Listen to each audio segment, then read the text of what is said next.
आवाज जनतेचा, लढा सर्वसामान्य जनतेच्या न्याय व हक्कांसाठी।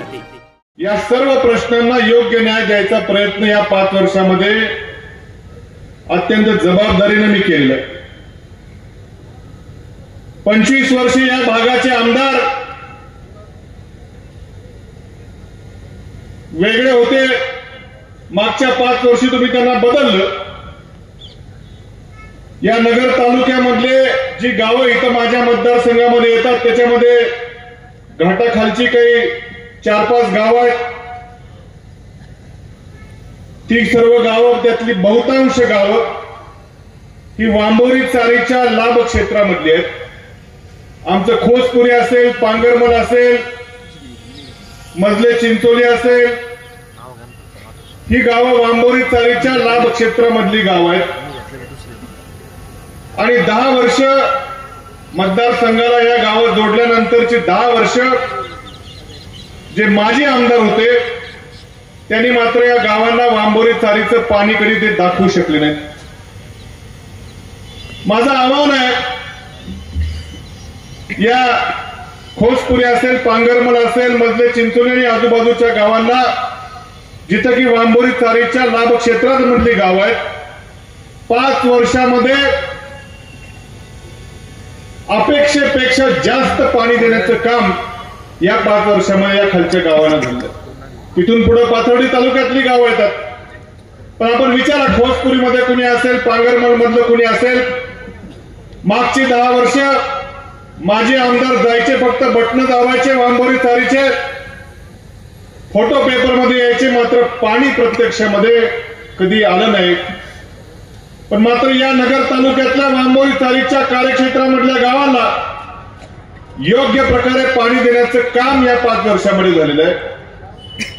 कदाचित मी खोटं बोलत असेल, पण मात्र सरकारी आकडे कधी खोटं बोलत नाही। या वांबोरी चारीच्या हक्काचं जे पाणी आहे त्याच्यापेक्षा जास्त पाणी देण्याचं काम या 5 वर्षामध्ये झालं। मात्र मागच्या 10 वर्षामध्ये त्या हक्काचं पाणी, जे राखीव पाणी होतं, ते देखील मागचे आमदार देऊ शकलेले नाही। मित्रांनो, नंतर घाटावरती चढल्यानंतर आपल्या परिसरामध्ये जेव्हा मी नवीन आमदार इथं झालो, मंत्री, ऊर्जा खात्याचा राज्यमंत्री होतो, आदरणीय पवार साहेबांच्या आशीर्वादामुळे राज्याच्या मंत्रिमंडळामध्ये देखील मला राज्यमंत्री म्हणून काम करण्याची संधी मिळाली। जेव्हा जेव्हा मी वरच्या भागामध्ये यायचो, अत्यंत दारुण अवस्था इथल्या महावितरणच्या कारभाराची होती, अत्यंत दारुण। म्हणजे की डीपीआय ओव्हरलोड, लाईट टिकत नाही, असे वेगवेगळे प्रश्न शेतकऱ्यांचे विजेच्या बाबतीमध्ये होते। जेऊर गावामध्ये इथं सबस्टेशन आहे। मी आमदार होण्याच्या आधी कित्येक वर्ष मला वाटतं ते सबस्टेशन झालं असं। त्याची कॅपॅसिटी जी आहे, त्या सबस्टेशनची जी क्षमता आहे ती इतकी जास्त झाली होती की अक्षरशः काही गावाला, आज या गावाला वीज, त्या गावाला वीज, अशा प्रकारे जेऊरच्या सबस्टेशनची मोठी त्या ठिकाणी दुरावस्था झाली होती। मित्रांनो, महाविकास आघाडी सरकार आल्यानंतर जे धोरण आम्ही कृषी विषयक घेतलं, त्या धोरणामध्ये जो फंड होता एसीएफ फंड, तो एसीएफ फंड वापरून तुमच्या जेऊरच्या सबस्टेशनचा लोड कमी करण्याकरता आपण पिंपळगाव माळवीला नवीन सबस्टेशन मंजूर केलं। नवीन सबस्टेशन नुसतं मंजूर केलं नाही, तर आज ते बांधून पूर्ण आहे। नवीन पिंपळगाव माळवीचं सबस्टेशन सुरू झालेलं आहे।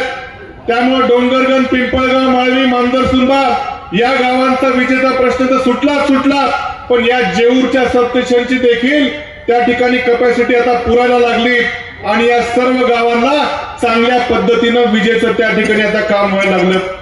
काल मला सोकेवाडीला देखील गेलो होतो, तिथे देखील शेतकरी म्हटले की आम्हाला चांगलं व्होल्टेज मिळतं, चांगली लाईट मिळते। या मतदारसंघाचे आमदार होते का नाही ते आमदार म्हणतात, म्हणजे मंत्री म्हणे काय डिप्या द्यायच्या असतात का?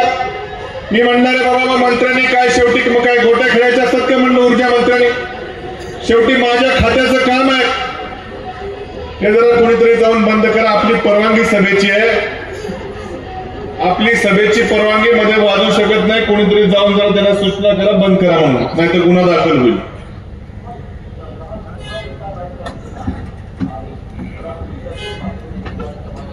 आणि म्हणून विजेच्या बाबतीमध्ये मोठं काम त्या ठिकाणी या सर्व गावामध्ये केलं. डिप्या त्या ठिकाणी बसल्या. मित्रांनो, जल जीवन मिशन योजनेच्या माध्यमातून ही आपल्याला पाणी पुरवठा, पिण्याचा पाणी पुरवठा करणारा जी बुरानगर आणि 40 गावची योजना आहे, या बुरानगर आणि 40 गावच्या योजनेमध्ये कित्येक गावं या आजूबाजूच्या परिसरामधली समाविष्ट नव्हती पिण्याच्या पाण्याची योजना. अण्णा, तुमचंच गाव कुठे गेले अण्णा? इमामपूर, ससेवाडी, मला वाटतं बहिरवाडी या गावांना मुळा धरणाचं पिण्याचं पाण्याची योजना नव्हती. दुष्काळामध्ये टँकर चालू करायला लागायचे. मित्रांनो, जेव्हा जल जीवन मिशन योजना आली, मी सगळ्या अधिकाऱ्यांना घेऊन बसलो. अधिकारी मला म्हणले की फक्त जल जीवन मिशन योजनेमध्ये जुने पाईप बदलायचे, नवीन पाईप टाकायचे आणि गावोगावामध्ये जिथं यंत्रणा असेल तिथं पाईप टाकायचे, एवढाच विषय. म्हणलं अजिबात चालणार नाही. म्हणलं जी गावं मागच्या आमदारांनी जाणीवपूर्वक या मुळा धरणाच्या पिण्याच्या पाण्यापासून वंचित ठेवली, त्या सगळे गावं म्हणल्या बुरानगर पाणी योजनेमध्ये घ्यायची. आणि मी स्वतः त्या ठिकाणी सुचवल्यामुळं आज इमामपूरला त्या ठिकाणी मुळा धरणाचं पिण्याच्या पाण्याच्या योजनेचा लाभ होणारे काम चालू आहे. बैरवाडी असेल, ससेवाडी असेल, मात्र डोंगरगण देखील असेल, अशा कित्येक गावांना पिण्याच्या पाण्याच्या मुळा धरणाच्या योजनेपासून वंचित ठेवलं गेलं होतं. त्या सर्व गावांना मुळा धरणाचं पिण्याचं पाणी बुरानगर योजनेमध्ये कनेक्शन दिल्यामुळे त्या ठिकाणी आता मिळणार आहे. म्हणजे 25 वर्ष जो माणूस पिण्याचं पाणी देखील पाजू शकला नाही, त्या लोकांना पिण्याचं पाणी देखील देण्याचं काम आपण या 5 वर्षामध्ये केलं. मित्रांनो, आमचे इकडच्या परिसरामध्ये गेले की तर नगर शहरालगतचा भाग आहे. शरद भाऊंनी सांगितलं, आमचं नागर देवळे, वडारवाडी, बाराबाबळी, केकती या सर्व भागांमध्ये अक्षरशः म्हणायला ग्रामपंचायत आहे, पण सगळे भाग शहरी नगर शहरालगत आहेत. जवळपास शहराच्या रस्त्यावरती कचऱ्याचा ढीग, कचऱ्याचा डोंगर त्या ठिकाणी असायचा. कचऱ्याचा डोंगर त्या ठिकाणी असायचा. अक्षरशः कोणती सुविधा नसायची. शरद भाऊ, आपण तुमच्या या सर्व समस्या लक्षात घेऊन या भागाला महाविकास आघाडीचं सरकार असताना नगरपालिका देखील स्थापन करण्याचं काम आपण केलं. अक्षरशः खूप मोठं काम होतं. मोठं जबाबदारीचं महत्वपूर्ण काम भाऊ आपण तुमच्या सर्व गावामध्ये त्या ठिकाणी केलं. नगरपालिका स्थापन करून कचरा डेपोची जागा बघितली. त्या सर्व भागातल्या कचऱ्याची सोय करण्याकरता कचरा डेपोची जागा, शासकीय जागा बघून त्या नगरपालिकेच्या नावावर करण्याचा देखील प्रस्ताव तयार केला. पण नेमकं सरकार गेलं आणि मात्र इथं उलटच झालं. विकास कशाला म्हणतो आपण? विकास आपण पुढच्या दिशेने जातो, पुरोगामी दिशेनं. एखाद्या ग्रामपंचायतीचं मोठं लोकसंख्या वाढली की ग्रामपंचायत पुरत नाही त्या ठिकाणी सुविधा द्यायला. ग्रामपंचायतची नगरपालिका होते. नगरपालिकेचं क्षेत्र वाढलं, तिथं जर नगरपालिका अपुरी पडली सुविधा द्यायला तर नगरपालिकेची महानगरपालिका होते. पण मात्र इथं भाजपच्या सरकारच्या काळामध्ये उलटच घडलं. जी नगरपालिका आपण स्थापन केली नागर देवळे, वडारवाडी परिसराची, भाजपचं सरकार आल्यानंतर पुन्हा नगरपालिकेचं ग्रामपंचायत मध्ये रूपांतर करण्याचं काम त्या ठिकाणी झालं. आणि म्हणून मित्रांनो, या नगर तालुक्यात करू शकलो असतो खरं, पण ही हाऊस करण्याकरता तुम्ही मला निवडून दिले नाही. तुम्ही मला निवडून दिले, हे तुमचे, हे मी सांगितले जेवढे प्रश्न सोडवले ते प्रश्न सोडवण्याकरता तुम्ही मला निवडून दिलं आणि तेच करण्यामध्ये मी माझा वेळ घालवला. कदाचित मी जर या लोकांची, विरोधकांची हाऊस करण्यामध्ये वेळ घालवला असता तर कदाचित पिंपळगाव माळवीचं सबस्टेशन होऊ शकलं नसतं. तर कदाचित जेऊरच्या दिवसा विजेचा प्रकल्प पुढे जाऊ शकला नसता. पण मात्र आमचे समोरचे उमेदवार मात्र 25 वर्ष सातत्याने याच्याकडे बघून घे, त्याच्याकडे बघून घे, हे करण्यात पलीकडे काही तुम्हाला सांगतो केलं नाही. या 5 वर्षामध्ये नगर तालुक्यातल्या जनतेला कळलंय की आमदार नेमकं काय काम करू शकतो. हे 5 वर्षामध्ये या नगर तालुक्यातल्या जनतेने बघितले. आणि म्हणून मला खात्री आहे, किती दबाव असतो मला माहिती आहे. बऱ्याच लोकांना इथं यायची इच्छा होती, पण ते घरात बसून ऐकतायत. बऱ्याच लोकांना इच्छा आहे की इथं येऊन भाषण ऐकावं, पण मात्र दबाव आहे. इकडं आलं की लगेच फोन येतो, इकडं आलं की लगेच कुठंतरी बोलवलं जातं. हा दबाव तुम्हाला सांगतो संपण्याची वेळ आता ही 20 तारखेला. इथून पुढे या मतदारसंघातल्या नगर तालुक्यातल्या जनतेला मोकळा श्वास घ्यायचा असेल तर 20 तारीख ही तुमची संधी आहे मित्रांनो. 25 वर्ष एक करण्यापलीकडे काय केलं नाही. आणि म्हणून तुम्हाला एक गंमत त्या ठिकाणी सांगतो. तुमचा उमेदवार हा किती काय प्रवृत्तीचा आहे, तुमच्या उमेदवाराने नेमकं मागच्या 25 वर्ष काय केलं, त्याच्यावरती किती गुन्हे आहेत, हे तुम्हाला कळण्याकरता निवडणूक आयोगानं एक नियम तयार केला मित्र. निवडणूक आयोगाने सांगितलं की विधानसभा निवडणूक लढवणाऱ्या प्रत्येक उमेदवारानं त्याच्यावरती किती गुन्हे आहेत याची एक पेपरमध्ये जाहिरात द्यायला पाहिजे. हे निवडणूक आयोगाचा नियम आहे. एकदा नाही, दोनदा नाही, 3दा जाहिरात पेपरमध्ये द्यायचं सांगितलं निवडणूक आयोगाने. जो कोणी उमेदवार विधानसभेची निवडणूक लढवेल त्याने पेपरमध्ये जाहिरात द्यायची की माझ्यावर किती गुन्हे आहेत. एकदा जे मला मतदान करू इच्छितात त्यांना कळलं पाहिजे की आपला उमेदवार नेमका किती पाण्यामध्ये, काय प्रवृत्तीचा आहे, कसे त्याच्यावर गुन्हे आहेत, काय करणार आहेत, हे कळण्याकरता हा नियम काढला. पण मात्र इथले माजी आमदार, आपले समोरचे उमेदवार थोडे हुशार ठरले. त्यांना त्यांच्यावर किती गुन्हे आहेत हे कदाचित जनतेपासून लपवायचं असेल तर तुम्हाला माहितीच आहे तसं सगळं काय. पण त्याकरता महाशयांनी पेपरला जाहिरात दिली, ती इंग्लिश भाषेमध्ये जाहिरात. मला सांगा जेऊरमध्ये किती इंग्लिश पेपर येतात? एकही पेपर इंग्लिश येत नाही. मात्र जाहिरात दिली ती इंग्लिश पेपरमध्ये दिली की जेणेकरून मतदारांना काही कळू नये, इथपर्यंत तो येऊ नये. पण मात्र इंग्लिश पेपरमध्ये जाहिरात दिली तर या भागातले आमदार आणि खासदार दोघांना थोडंफार इंग्लिश कळतं. खासदार साहेब आत्ताच गेले तरी इंग्लिश मधनं शपथ घेतलेली. मी तुम्हाला सांगतो मित्रांनो, ही त्यांनी पेपरमध्ये दिलेली जाहिरात माझ्याकडे त्याची कॉपी, स्क्रीनशॉट इंग्लिश मध्ये दिली कारण की मतदारांना कदाचित कळू नये नेमकं काय काय गुन्हे आहेत. त्याचं मराठीमध्ये भाषांतर थोडंफार सांगतो, मला थोडीफार इंग्रजी येते. त्यांनी लिहिले किंवा नेम ऑफ पॉलिटिकल पार्टी, कुठला पक्ष आहे तर Bharatiya Janata party. Name of candidate म्हणजे उमेदवाराचं नाव शिवाजी भानुदास कर्डिले.